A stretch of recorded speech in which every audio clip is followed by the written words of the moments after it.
ભરૂચના દહેજ સ્થિત રિલાયન્સ ઇન્ડસ્ટ્રીઝના મુખ્ય પ્રવેશદ્વાર બહાર સોમવારે જમીન ગુમાવનાર લેન્ડ લૂઝર સ્થાનિકોએ ધરણા પ્રદર્શન કરતા દોડધામ મચવા પામી હતી. રોજગારીના પ્રશ્ને સ્થાનિકોએ આંદોલનનું શસ્ત્ર ઉગામ્યું હતું. ભરૂચના દહેજ સ્થિત રિલાયન્સ ઇન્ડસ્ટ્રીઝના મુખ્ય પ્રવેશદ્વાર બહાર સોમવારે જમીન ગુમાવનાર લેન્ડ લૂઝર સ્થાનિકોએ ધરણા પર બેસતા ભારે દોડધામ મચી હતી. જીઆઈડીસી માટે પોતાની જમીન અપાવનારાઓ કંપની સામે રોજગારી ન આપવાનો આક્ષેપ કરી વિરોધ નોંધાવ્યો હતો.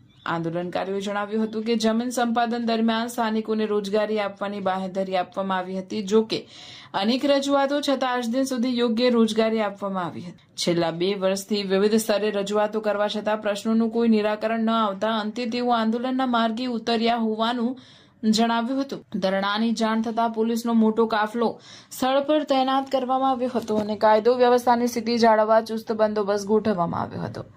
દરમિયાન રિલાયન્સ કંપનીના સત્તાધીશોએ આંદોલનકારીઓ સાથે ચર્ચા કરી તેમની રજૂઆતો સાંભળી કંપની તરફથી પ્રશ્નોના નિરાકરણ માટે જરૂરી કાર્યવાહી કરવાની તૈયારી દર્શાવવામાં આવી હોવાનું જાણવા મળ્યું છે.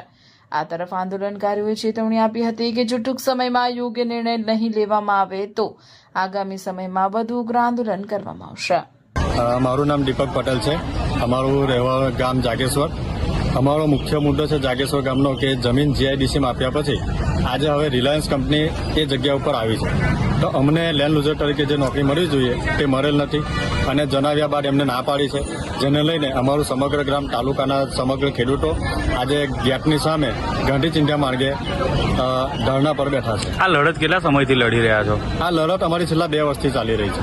શું રિઝલ્ટ, શું વાતચીત થાય છે? શું રિઝલ્ટની અંદર એવું છે કે અમે અત્યાર સુધી મુખ્યમંત્રી સાહેબ સુધી અમે અરજી આપી છે, પરંતુ એના સુધી અત્યાર સુધી કોઈ અમનું નિરાકરણ આવેલ નથી અને કંપની કોઈ અમને યોગ્ય પોઝિટિવ જવાબ આપતી પણ નથી. કંપની સાથે વાતચીત થાય છે તો શું જણાવે છે? કંપની સાથે અમારી 2 વખત મિટિંગ થઈ, જેની અંદર જીઆઈડીસી પણ હાજર હતી, જીપીસીપી પણ હાજર હતી.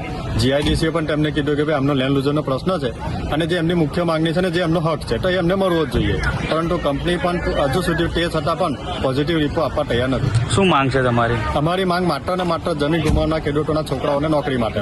આજરોજ જો બેઠા છો તો ન્યાય નહીં મળે તો શું કરશો?